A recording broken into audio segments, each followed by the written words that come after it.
তো হ্যালো বন্ধুরা, আমি হালিম, তোমরা দেখছো নিউ আইডিয়া 25। তো বন্ধুরা, আজকে যে আমি ট্রিক্সটা নিচ্ছি খুব মজাদার এবং ইন্টারেস্টিং। কয়েক সেকেন্ডের মধ্যে তোমরা এক থেকে যে কোনো সংখ্যার তোমরা বর্গ নির্ণয় করতে পারবে। তো চলো বন্ধুরা করে দেখবো। প্রথমে ধরো আমি একটা দুই অঙ্কের সংখ্যা 13 নিলাম। এই 13টা আমরা যদি বর্গ বের করি, প্রথমে আমরা তিনটে খণ্ডে আগে ভাগ করে নেবো। প্রথম খণ্ডটা কি হবে? প্রথম খণ্ডে প্রথমের স্কয়ার বসবে, অর্থাৎ 3 এর স্কয়ার মানে কত? 9 বসে যাবে। পরের খণ্ডটায় কি বসবে? এই দুটো গুণ করে যা হবে তার সাথে এটা গুণ করতে হবে। তাহলে 3 কে 3, 3 দুগুণে 6।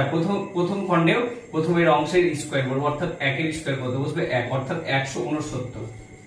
তো এই ছিল বন্ধুরা অ্যানসার। তো চলো বন্ধুরা আমরা আরেকটা করে দেখি। 81 স্কয়ার। তাহলে এটাও সেম, আমরা তিনটে অংশে ভাগ করে নেব। প্রথম অংশে কত বসবে? প্রথমের স্কয়ার অর্থাৎ 1 এর স্কয়ার 1। পরের অংশে কত বসবে? 8 কে 8, 8 দুগুণে 16। 16 কত বসবে? 6। হাতে থাকবে 1, এখানে আমরা একটা রাখতে হবে। তারপরে 8 এর স্কয়ার মানে 8 8 64, 64 আর 1 কত হবে? 65। এই হচ্ছে বন্ধুরা অ্যানসার। তোমরা ক্যালকুলেটরে করে দেখে নিতে পারো এবং তোমরা